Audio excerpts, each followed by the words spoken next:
"She's just a distraction," he once told the press. But when she returned to his gala 5 years later, the distraction carried his last name in 2 small suits. Stay with us. What begins as betrayal becomes rebirth. The woman they once called unworthy walks back into the room, holding her truth, and the world finally sees her. Because every story that starts in silence deserves to rise in strength. Where in the fawn world are you watching from tonight? Drop your city in the comments. Have you ever rewritten your own story? Let us know in the comments below. Don't forget to like this video, subscribe to Black Stories Untold with love, and ring that notification bell for more heartwarming stories that celebrate strength. The chandeliers shimmered like frozen constellations above the grand hall of the young estate, their light bending through crystal and wine to cast gold across every polished surface. Music floated through the air, smooth and elegant, the kind that made wealth sound effortless. Guests laughed softly behind their glasses, the clink of crystal punctuating every compliment. It was the kind of night built to be remembered, or rather, recorded. Every detail had been rehearsed to perfection, every smile timed to the flash of a camera. At the center of it all stood Peter Young, his tuxedo fit like it had been tailored by power itself, his cufflinks catching the light as he shook another hand, sealed another connection. His voice carried warmth that felt practiced, like a language learned long ago but rarely spoken with truth. He had built this empire on charm, on control, on knowing exactly how to make the world believe he had nothing to hide. And for years, it had worked. The reporters called him a visionary. The magazines called him the most eligible man in Atlanta. But beneath the crisp bow tie and the perfect grin was a man still haunted by something he could not name aloud. It wasn't failure. It wasn't loss. It was the ghost of a woman he once loved and the life he'd chosen to bury when ambition whispered that love was a liability. Outside, the night pulsed with the rhythm of engines and heels against stone. Cars lined the circular drive, headlights flashing against marble pillars that gleamed like ivory. The staff moved like a well-trained orchestra, all silence and precision. Inside, the air smelled of white roses and the sharp sweetness of champagne. Peter lifted a glass, smiling for a photo he would never look at again. Behind the smile, a flicker of restlessness rippled across his face before he hid it with a practiced laugh. His assistant leaned in, whispering updates about donors and schedules, but he barely heard her. Every voice around him blended into a single hum. For a moment, he caught his reflection in the glass wall near the stage. The man looking back was everything the world admired and nothing the world really knew. The applause rose again, and he nodded at it like a king receiving tribute. But even kings remember the nights they lost their crowns. Somewhere beyond the gates, a car engine idled, its headlights cutting through the mist that had begun to gather over the lawn. The security guard turned to look as the door opened and a woman stepped out. The hem of her satin gown brushed the ground like a whisper. Her hair, coiled and elegant, caught the light from the mansion as she lifted her chin. Camilla Allen. She had been gone for 5 years, long enough for him to think she was only a memory, long enough for her to become something more than that. Inside, Peter raised his glass again to another round of applause. His name echoed across the hall, a sound he used to love.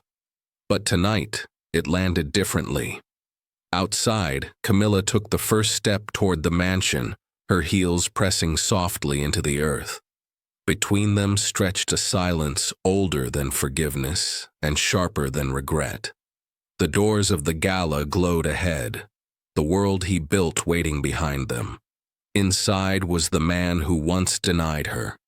Outside was the woman he could never forget.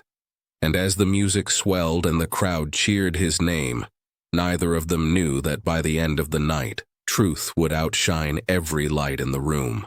The summer they met smelled of rain and jasmine. Atlanta was alive with color then, gold sunsets melting into humid nights, the city humming with the promise of everything he wanted and everything she already was. Peter had not yet become the man the world bowed to. He was still learning the shape of his own ambition, still soft in the edges where love could reach him. Camilla entered his life like light through glass, quiet but impossible to ignore. She was hired to design the interiors of his first hotel project, a modern tower of steel and dreams rising above Peachtree Street. Where Peter saw numbers, she saw beauty. Where he built walls, she opened windows. He had never met anyone who looked at a blueprint and saw a soul. Her laughter was the kind that disarmed him, the kind that made the world outside the room lose meaning. At first, it was coffee breaks that stretched too long, meetings that turned into confessions, a shared umbrella in a thunderstorm. She made him forget the game he was playing, the rules written by men who measured worth by legacy and last names. Camilla never tried to change him. She simply saw him, and for a time, that was enough to make him want to be better. But the world does not forgive men who blur the line between image and heart. The whispers began when a photo leaked of them walking hand in hand through Piedmont Park. The caption beneath it was cruel, power, and pleasure. The headlines multiplied overnight, twisting affection into scandal. Investors called. His advisors warned him that love could ruin everything he had built. And for the first time in his life, Peter hesitated not because he doubted her, but because he feared himself. The press conference came 2 days later. Cameras, microphones, lights. He stood at a podium, the weight of his empire pressing against his chest. And when they asked about her, he smiled the way powerful men do when they choose pride over truth. He called her a misunderstanding, a distraction, a casual mistake. The words left his mouth smooth as glass, and each one cut her deeper than any headline could. Camilla watched from the back of the room, the air leaving her lungs in a single quiet ache. She had believed he was brave enough to stand beside her. Instead, he had chosen to stand above her. That night she packed her things from the apartment they had shared, her hands trembling only once when she folded away the sketch of the hotel they had dreamed of together. She left the key on the counter beside a letter he would never open. Outside, the city thundered again, the sky breaking open with rain that washed the streets clean, but not the memory. She walked without looking back, her heart steady now, her eyes dry. Behind her, the man she once loved returned to his empire of mirrors, every reflection a reminder of what he destroyed to stay untouchable. He thought time would bury her. He thought silence could make the story fade. But some truths do not stay buried. Some hearts leave echoes that return when the lights are brightest and the lies are loudest. And one day, when the world finally turned to celebrate him, she would walk back into the room carrying everything he had denied and everything he had lost. The years after him were not loud. They were steady, slow, and sacred. Camilla learned how to breathe again in the quiet spaces that no longer echoed with his voice. She moved into a small apartment above a flower shop where the scent of lilacs drifted through her window each morning. The twins were born one golden sunrise in late June, two perfect reflections of what once was love. She named them Elias and Evan, the rhythm of their names a promise to herself that her heart would no longer belong to pain. Life did not unfold easily, but it unfolded with purpose. The woman who had once designed for others began designing for herself. She turned her sketches into rooms that felt like forgiveness. Her small projects grew into contracts, her name whispered in the same circles that once dismissed her. The world had tried to silence her, but silence became her symphony. There was a grace in her strength now, one that did not need applause to feel complete. Each night, after she tucked the twins into bed, she worked beneath the hum of her desk lamp, her fingers tracing blueprints that carried her closer to freedom. Sometimes, when the city slept, she would pause and watch the boys through the half-open door. Their laughter had healed what the headlines once tried to destroy. In their faces, she saw the truth Peter had denied, the proof of love that no lie could erase. 3 years passed. The name Peter Young still floated across television screens and glossy covers, his empire expanding, his smile unchanged. Camilla never lingered when she saw him. She turned the channel, closed the magazine, and reminded herself that peace was not built by looking backward. But peace does not erase memory. It only softens it until it no longer hurts to breathe. One morning, as the city woke beneath a pale sky, her assistant, Maya, entered her studio with a thick white envelope. The seal shimmered with gold. Camilla knew the emblem before she even opened it. The Young Foundation. Inside was an invitation written in elegant script, an invitation to a gala she had once attended by his side. The irony tasted sharp and sweet all at once. For a moment, she stood at her drafting table, the paper trembling between her fingers. She thought of the cameras, the whispers, the night he chose ambition over love. She thought of how far she had come, of how every wound had turned into wisdom. Then she smiled, slow and knowing. The decision rose from within her like light breaking through clouds. She would go, not to prove anything, not to wound him, but to stand where she once fell, unshaken, unashamed, and unforgettable.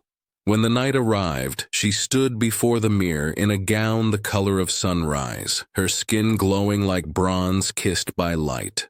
The twins laughed in the background, unaware of the weight of the evening.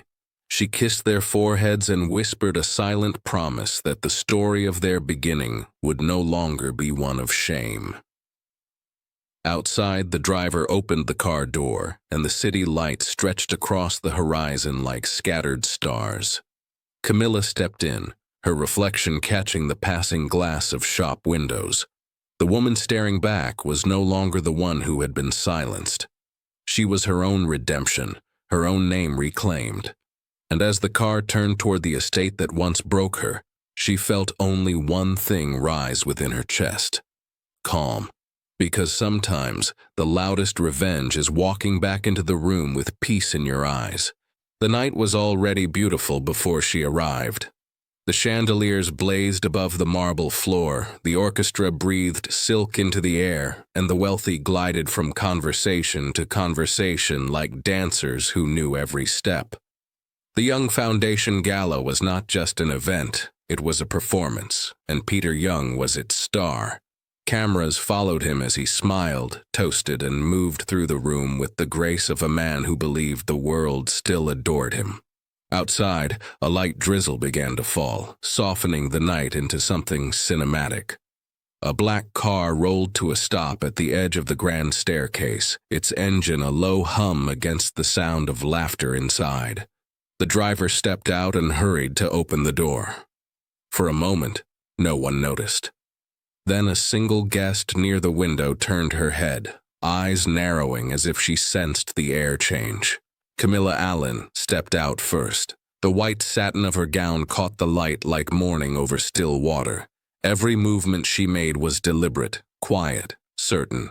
Her hair, swept into soft curls, framed a face that no longer carried the weight of apology.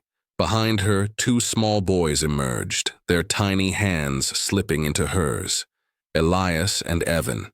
The twins' matching suits gleamed beneath the lights, and though no one dared to say it aloud, the resemblance was undeniable. Inside the ballroom, conversation faltered. The music slowed, then stumbled. Every eye turned toward the entrance as the doors opened wide, letting the cold night air spill across the polished floor. Peter's laughter, caught mid-sentence, faded, as if pulled away by the wind. His glass tilted, the champagne trembling before slipping from his grasp and shattering against the marble. For a heartbeat, even the orchestra forgot its rhythm. Camilla stood framed in the doorway, still as a portrait, her expression unreadable. The kind of beauty she carried was not fragile. It was forged from silence, from rebuilding, from learning how to walk again after the world tried to make her crawl. She did not search for him. Her eyes swept the room once, steady and knowing, before falling on the children who clutched her hands tighter. They were not afraid. They had never known fear in her presence.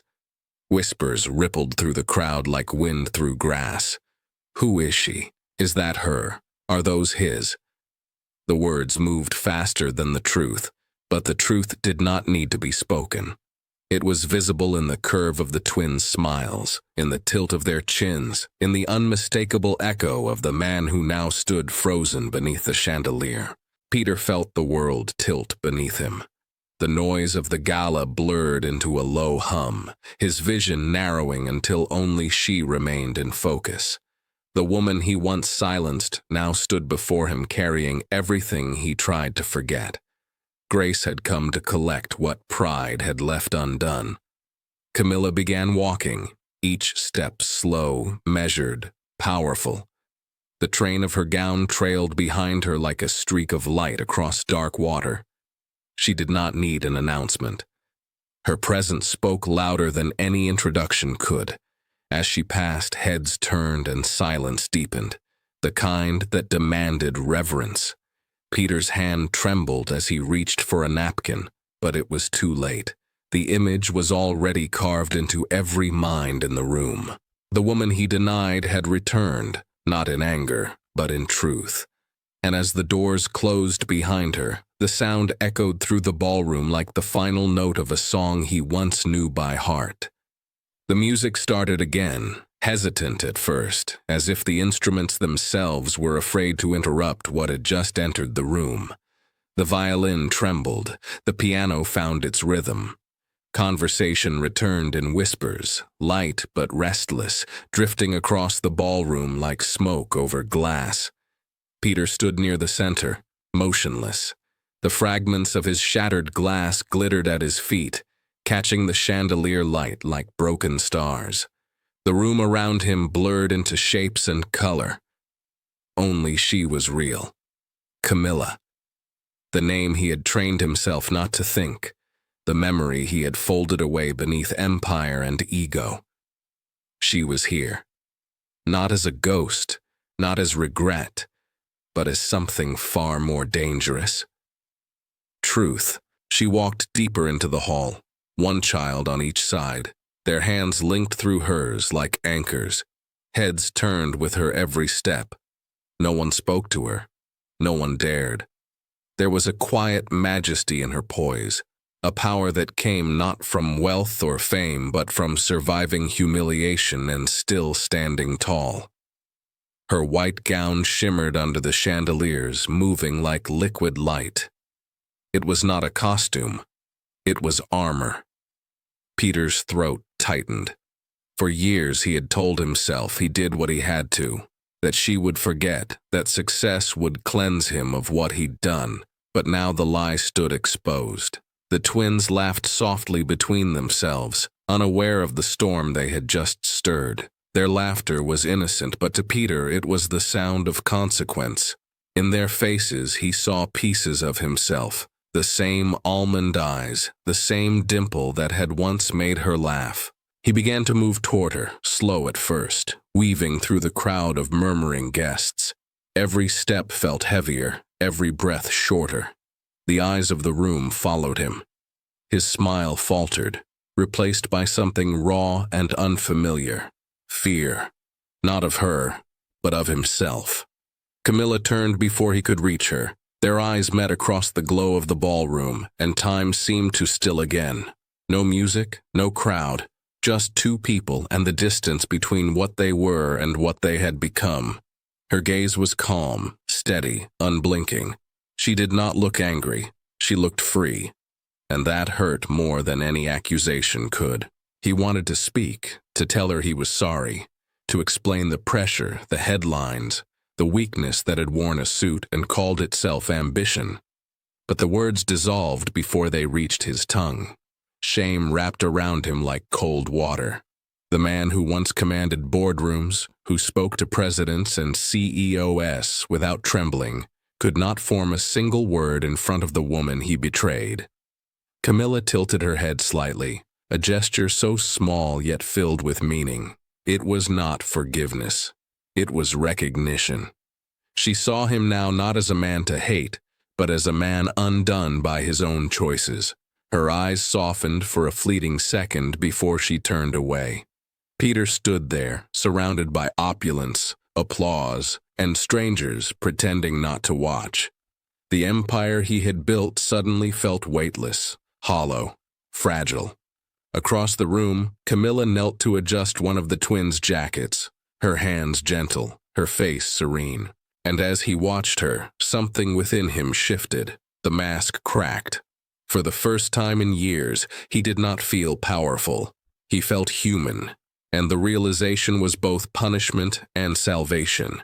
The orchestra swelled again, its melody slow and deliberate, a waltz meant to smooth the edges of discomfort. Guests lifted their glasses, their laughter carefully measured, pretending not to notice the current that had shifted beneath the surface. But everyone could feel it. The air itself had changed. Peter stood at the edge of the dance floor, his eyes fixed on her. Camilla was speaking to another guest, her posture easy, her smile soft but distant. The white of her gown glowed beneath the golden light, and for a moment she looked almost untouchable. He had spent years learning how to command rooms like this, but now he could barely move. Every instinct told him to stay where he was, to keep pretending, to let the night pass and bury this moment like all the others. But something deeper spoke louder. He took a breath and stepped forward. The crowd parted slightly, curiosity flickering behind every polite glance.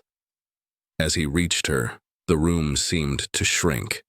Even the orchestra's melody softened, as if waiting to see what would happen. He extended his hand, not as the man the world admired, but as the man she once knew. She looked at him, her expression unreadable. For a heartbeat, the silence between them said everything words never could. Then she placed her hand in his, her touch light but steady. They moved to the center of the floor, the eyes of the room following them like shadows. Cameras flashed, capturing what looked like reconciliation, but felt like reckoning. The waltz carried them through the space, slow and haunting. Peter's hand trembled slightly against hers, and when he finally spoke, his voice barely reached her ear. He spoke not as a titan of industry, but as a man stripped of his armor. He told her he was sorry. That fear had made him cruel. That silence had been easier than truth. The words stumbled out, rough and real, breaking through the practiced eloquence that had built his empire. Camilla did not interrupt. She let him speak, her eyes fixed on the floor for a moment, then rising to meet his. She saw the man who had broken her, but also the one who had once held her like the world was small enough to fit in their hands. There was no anger left in her, only clarity. She had already walked through the fire. She no longer burned. The music shifted, swelling toward its final chorus. He looked at her as if waiting for absolution, as if forgiveness were a crown she could place back on his head. But she gave him nothing of the sort. She gave him truth. Her gaze told him she had forgiven life, but not yet him. That forgiveness was not a gift to be earned in a single night, but a grace he would have to grow into. As the final notes faded, they slowed to a stop. For a moment, no one moved. Then she stepped back, releasing his hand gently. The applause came late, hesitant, unsure if it had witnessed beauty or confession. Peter bowed his head slightly, but she did not bow back. She turned, her gown sweeping behind her like light retreating from shadow, and walked toward her sons. He stood in the center of the room, surrounded by everything he had built, realizing how little it meant if she never turned back again.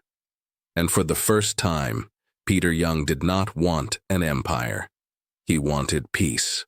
The night had folded into its final act. The music softened, the champagne had lost its fizz, and yet no one dared to leave. The air still trembled with the echo of something unspoken, something too heavy for polite conversation. Peter stood near the stage, his prepared speech clutched in his hand, the same speech that had been rehearsed for weeks to perfection. He was supposed to thank donors, praise success, promise a brighter future. But as he looked at the glittering crowd, the words felt lifeless, like currency in a world that no longer had value. The lights dimmed slightly as the host introduced him. Applause filled the hall, steady and expectant. Peter stepped forward, his polished shoes striking the stage with a weight he could no longer disguise. He straightened his tie, forced a smile, and faced the crowd that had built him into a legend. The microphone caught his first breath, quiet and unsteady. He began as planned, thanking the guests, the foundation team, the supporters who believed in the dream. His voice carried the smooth cadence of habit, but halfway through the next sentence, it faltered. He looked out over the room and saw her. Camilla sat near the back, her sons on either side of her, their small hands folded neatly in their laps. Her face was calm, unreadable, but her presence filled the entire space. Peter lowered his notes slowly, the paper trembling between his fingers. For a long moment, he said nothing. Then his voice broke through the silence, softer than before. He spoke not to the room, but to the weight that had been pressing against his chest for 3 years. He told them that success could build walls as easily as it built towers, that fear could disguise itself as pride, that he had once loved a woman whose light had terrified him because it revealed the truth about his own shadow. The guests exchanged uneasy glances. This was not the speech they expected. Cameras that had been idle lifted quietly, recording every second. Peter's gaze found Camilla again, and the rest of the room faded into blur. He said he had spent years chasing the world's approval, believing that control was the same as power, and that silence was safer than honesty. But tonight, he wanted to confess the only failure that ever truly mattered. He looked at her and said he was proud. Proud of the grace she carried through storms he had caused. Proud of the home she built without him, the love she gave their sons, the woman she became when he was too blind to see her worth. The words left his lips trembling, raw and stripped of pretense. The crowd fell utterly still. No clinking glasses, no murmurs. Just the sound of breath shared between strangers who suddenly remembered what truth felt like. Camilla's eyes glistened, though no tear fell. Her sons looked up at her, then at the man on stage, sensing the shift even without understanding its depth. Peter exhaled, a sound half release, half surrender. He folded his notes and placed them on the podium. No applause came. Not yet. The silence that followed was not discomfort. It was reverence. The kind that comes when something real has finally been spoken aloud. In that silence, a man stepped down from his throne of pride, and a woman rose higher without leaving her seat. By morning, the story had already left the ballroom. What began as a whisper beneath chandeliers became a tide that swept through the city before dawn. Screens glowed with headlines that pulsed like a heartbeat. Not scandal, not gossip. Redemption. The world that once fed on humiliation now fed on grace. The first photograph to spread was simple. Camilla standing near the back of the room, the twins beside her, their hands entwined with hers. No filter, no performance, just light and truth captured mid-breath. Her gown shimmered softly in the camera flash, but what held everyone's gaze was her calm. The kind of calm that comes from surviving what was meant to destroy you. The caption beneath the image read, The Woman Who Stood Tall. By sunrise, every major outlet carried the story.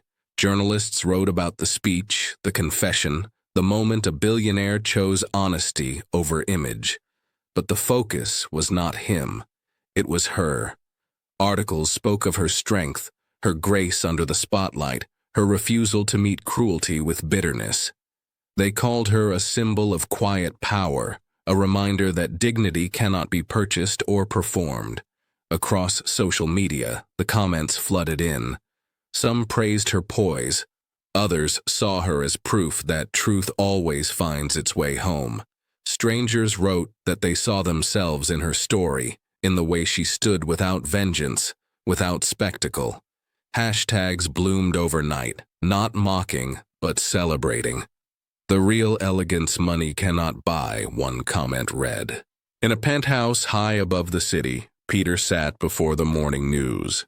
The anchors spoke his name, but it no longer carried the weight it once did. He did not flinch. He did not call his publicist or his legal team.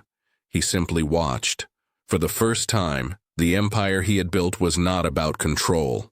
It was about consequence. He had spent years shaping the narrative around himself. Now he let it go. The story belonged to her. Down the street, Camilla's office phone rang endlessly. Reporters wanted interviews, networks wanted features. Her assistant beamed with pride, but Camilla kept working, sketching designs for a new project, her coffee growing cold beside her. She had no need to chase the spotlight that had finally found her. The attention did not feel like victory. It felt like balance restored. When she stepped out later that afternoon, the city looked different. Not because it had changed, but because she had. People recognized her on the street. Some smiled quietly. Others whispered thank you as she passed. A mother with a young daughter stopped her outside a cafe, eyes glistening, and said that watching her gave her hope. She nodded, her heart swelling but steady. That evening, she sat by the window of her apartment as the twins colored at her feet. The skyline flickered with billboards, one of them replaying the moment Peter had spoken her name with pride instead of fear. For a long time, she had wondered what justice would look like. Now she understood. Justice was not revenge. It was truth allowed to breathe. As the city glowed beyond the glass, Camilla reached for her sketchbook again. The boys laughed beside her, their crayons sliding across the paper, and somewhere between their laughter and the sound of the rain beginning to fall, she realized she had not just reclaimed her story, she had rewritten it. The rain had stopped by the time Peter reached her studio. The city was washed clean, its streets glistening under the pale light of morning. He stood for a moment on the sidewalk, hands in his pockets, watching the world move around him. No cameras followed this time. No reporters waited for a quote. He had come alone, carrying nothing but the weight of what he hoped to rebuild. Through the glass door, he saw her. Camilla stood at a drafting table, bent slightly over a sketch, her pencil moving in steady strokes. The studio was alive with color and quiet. Canvases leaned against the walls, swatches of fabric draped over chairs, sunlight spilling through half-open blinds. There was warmth in the chaos, a softness that belonged to her. He hesitated before knocking, uncertain if he had the right. She looked up when the door opened, surprise flickering across her face before settling into stillness. For a moment, neither spoke. The hum of the city outside filled the silence between them. Then she nodded toward the table near the window. An invitation without words. He stepped inside, closing the door gently behind him. He had prepared speeches before, practiced the right tone, the right words, but all of them vanished the moment he met her eyes. What came instead was truth, quiet and uneven. He told her he was not there to fix the past, only to face it. That the boys deserved more than a father who existed only in photographs and rumors. That he wanted to show up, not as the man the world applauded, But as the man who finally understood what mattered, Camilla listened, her gaze steady but soft. She did not interrupt. Her silence did not feel cold. It felt deliberate, like she was weighing each word, searching for the sincerity beneath it. When he finished, she turned away, her hand brushing over a small sculpture on the table, a piece shaped like two intertwined branches. It was imperfect, uneven, but whole. She did not say yes, not yet. But she gestured toward the kettle in the corner, asked if he wanted tea. He smiled faintly, a sound almost foreign on his lips, and nodded. The water hissed softly, the scent of chamomile filling the room. They sat across from each other, two people who had once shared everything and lost it to silence. The conversation drifted easily now. They spoke of the twins first, how Elias loved to draw while Evan had taken to building towers out of anything he could stack. They laughed when she told him how the boys had asked if the man on television would ever visit. He admitted he had watched that broadcast too many times, not for the praise, but for the moment she looked at him and did not look away. Hours passed unnoticed. The afternoon light turned amber, painting her studio in shades of gold. Somewhere between the laughter and the quiet pauses, something began to mend. Not the past, but the space between them. When he finally stood to leave, he looked once more at the sculpture on the table. Two branches, once broken, now intertwined again. She followed his gaze, then met it with a small nod. No promises were spoken. None were needed. Some beginnings are not declared. They are simply felt.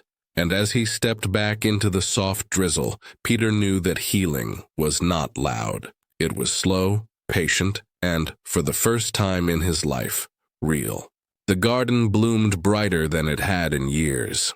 The air was thick with the scent of lavender and sunlight, the soft murmur of water trickling through the stone fountain. Where once there had been champagne glasses and flashing cameras, there were now children's laughter and the rustle of leaves in the wind. The young estate, once a monument to ambition, felt human again. Peter knelt near the garden steps, tying Elias's shoelaces while Evan chased butterflies across the lawn. The twins' laughter echoed against the marble columns, spilling into the open air like music. The sound loosened something in him that had been clenched for too long. He looked up, and for a moment, the world stood still. Camilla stood at the long wooden table in the shade, arranging fresh peonies into a glass vase. The light caught her skin, warm and golden, her hair moving gently in the summer breeze. She was barefoot in the grass, her dress simple, her movements unhurried. It was a sight that carried no spectacle, only truth. The woman who once walked into his gala like a storm now moved with the peace of someone who had nothing left to prove. He watched her for a long moment, his heart steady, no longer heavy with regret. She looked up and met his gaze across the garden. The distance between them no longer felt like a wound. It felt like space that had healed. Her lips curved into the faintest smile, the kind that said everything without a word. He smiled back, small, real, human. The guests were few this time. Family, close friends, laughter that belonged to belonging, not performance. The long table gleamed beneath the canopy of trees, plates painted with light and shadow. Children darted between chairs, leaving trails of joy in their wake. Someone turned on soft music, a melody that drifted lazily through the afternoon. Camilla placed the last flower in the vase, then turned toward Peter. For a heartbeat, the memory of that first night at the gala flickered between them. The chandeliers, the shame, the silence. But it passed quickly, like the last trace of winter dissolving into spring. What remained was gentleness. She walked to where he stood, her bare feet brushing the grass. He rose to meet her, brushing dirt from his knees. Between them stood the life they had remade, imperfect but true. The boys ran past, shouting with laughter, their small hands brushing against his as they went. He looked down at them, then back at her. There were no speeches this time, no cameras, no audience to applaud their redemption. Only the quiet pulse of a moment that felt like forgiveness. Camilla reached for a plate and handed it to him, their fingers touching briefly, a spark of warmth passing between them. It was not the fire of the past. It was the calm after it. As the sun began to set, gold light poured across the garden, wrapping the table in amber and peace. Peter poured her a glass of lemonade, and for the first time, they sat side by side watching their sons play beneath the trees. The world had seen their brokenness. Now it would never need to see their healing. That belonged to them alone.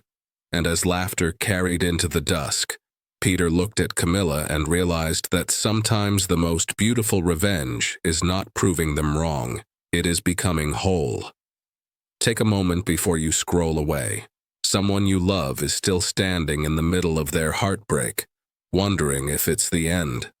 Show them it's only the beginning. Share this video and remind them that what breaks us can also build us into something unshakable. Thanks for watching. If you enjoyed this video, give it a like, drop a comment, and share it with a friend. And don't forget to subscribe to Black Stories Untold for more stories that uncover hidden struggles, celebrate strength, and remind us that every voice matters.